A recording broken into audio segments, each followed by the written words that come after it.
Hello, I'm Ollie and this is CriminOlly, where I talk about crime, pulp, horror, that kind of thing. Today, a bit of a mix. I'm doing my weekly wrap-up for the week just gone. So I'm actually filming this slightly early. I'm filming it on the Friday, Christmas Eve. I've got various family things, as you can imagine, over the next couple of days.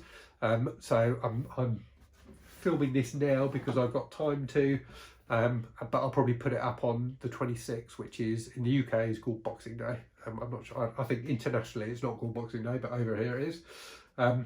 So I've got a few books to talk to you about. I've already done this once and then discovered that the camera app on my phone, which I was using to record, had closed itself for no apparent reason. So I'm doing it all again. So let me go through what I read in order. So it's been quite a pulpy week and a very enjoyable one because of that. So first up, Nomads of Gore, book 4 in the Gore series by John Norman. If you've heard me talk about these before, you'll know that they are a series of enjoyable pulp fantasy novels that are marred by John Norman's bizarre philosophising about gender politics. So Gore, the planet they're set on, is a planet where women are submissive to men and are happily submissive to men. Norman considers that to be the kind of natural state of the sexes. So in this book, Tal Cabot, who's the hero, joins up with this kind of group of nomadic tribes in order to try and get the golden egg, which he's been tasked with finding by the mysterious priest kings who are kind of the rulers of Gore. It's very much a MacGuffin in that you don't really know, even right up to the end of the book, what the golden egg's really all about. It's just about him chasing around and trying to find it. But there's a lot of fun along the way in terms of battles and weird monsters he fights and things like that. Norman continues in this book to evolve his philosophy about the genders. So Tal Cabot is an Earth man who's been transported to Gore, and in this book there's also an Earth woman who's been transported to Gore, who initially is very resistant, as you might expect, to the Gorean way of life, but by the end of it has completely submitted to it and is happily a slave girl to Tal Cabot. So yes, definitely very dodgy and questionable in terms of its view of the world, but entertaining nevertheless. And what he does really well, I think, is each of the 3 books has a separate main story, but there's this overarching storyline about Tal Cabot's quest to find out why he's been brought to Gore and what's really going on and that kind of thing. And there's this mysterious other group that's introduced in this one who are the enemies of the priest kings. So yeah, I enjoyed it. It was a good fun read. Next up, Executioner. I believe this is book 7 in the series, Nightmare in New York. This for me was the best yet in the Executioner series, and I've enjoyed all of them, but this one was fantastic.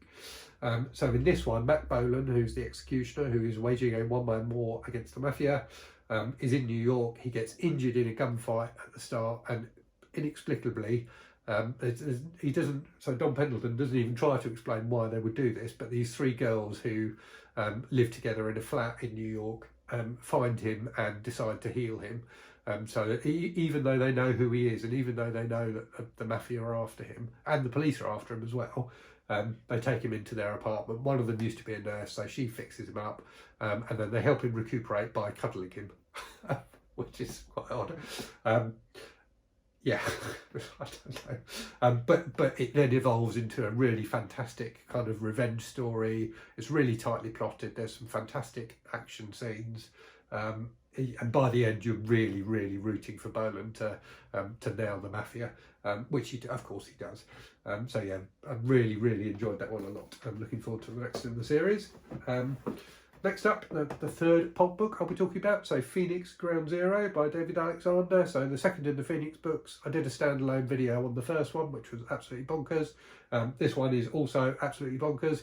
So as you can probably tell from the cover, it's kind of full-on 80s cheese, set in a post-apocalyptic America, about this guy, Phoenix, real name Magnus Trench, which is a pretty epic real name, who is travelling around killing mutants. So there's been, as well as the atomic bomb, there's been like a plague which has created mutants.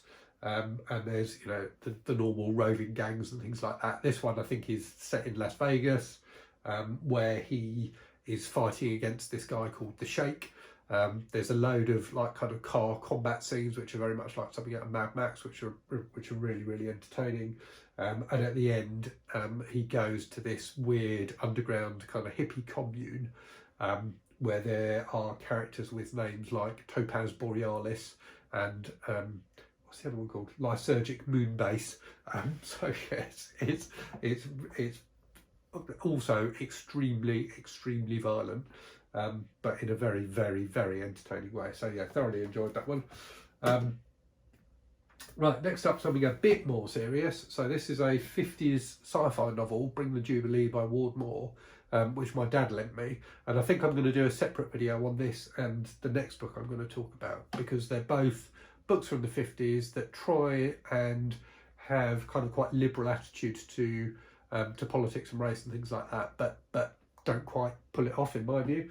But this was really good. So it's about an alternative version of America. So it's like an alternative history book. It's set in the 50s, and in this alternative America, the South have won the American Civil War, and that's left America that's divided between the southern states and the United States in the north. So it's about the implications of that. So, you know, straight off the bat, that sounds to modern ears like a concept for a book that's fraught with danger in terms of, you know, the potential for racism and things like that. But he actually pulls it off pretty well. So yeah, a very entertaining read. It's got a bit of time travel in it, and it's got this fantastically colourful 50s cover as well, which I think is absolutely glorious. Okay, next up then. So this is the last book that I have finished this week. So Trial by Battle by David Piper. So again from the 1950s.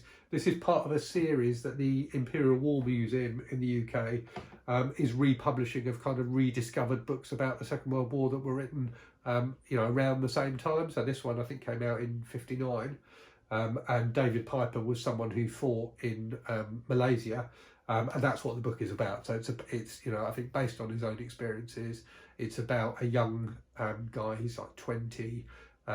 Who's an officer, but has never been in the army before, who goes to Malaysia to command a troop of Indian soldiers in the fight against the Japanese army. And it's about, you know, his preparation for going over there, his, you know, his kind of not his training so much, but how he kind of mentally prepares for it, and then ends with some, you know, really tense kind of jungle warfare scenes. So a very solid and I thought quite evenly balanced war novel, which I really enjoyed. And then finally, I'm currently reading All the Pretty Horses by Cormac McCarthy. So the first in the Border trilogy. I'm only about 60 pages in, so which is about 20%. So I expect I will probably finish it. I may finish it today, if not, you know, over the Christmas period. But I'm enjoying it so far. It's got that kind of quite terse narrative style, which I enjoy, albeit in the early chapters, some of the sentences just go on and on and on, which I found a bit off-putting.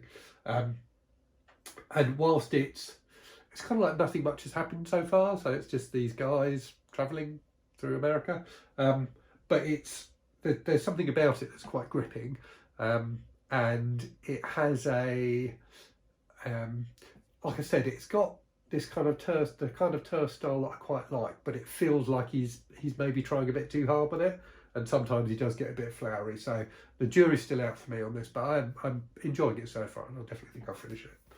And then once I finish that, I will be going on to this one. So Swan Song by Robert Arthur Cameron. So I'll probably read this in the period between Christmas and New Year. I read this as a teenager, so, you know, 30 plus years ago. It was the same edition, in fact, albeit the edition I had back then was in far worse condition than this one is, even though it was 30 years ago. So yeah, very much looking forward to reading this again. It's another post-apocalyptic thing. It's kind of McCammon's take on the end of civilization. So, you know, his counterpart to Stephen King's The Stand. I remember enjoying it more than The Stand when I read it previously. So yeah, looking forward to giving that a try again. And isn't that not a fantastic cover? That's just brilliant. So, hope you enjoyed that. Hope you've had a good Christmas if you celebrate Christmas, and if not, hope you've had a good week. And I'll speak to you again soon. Cheerio.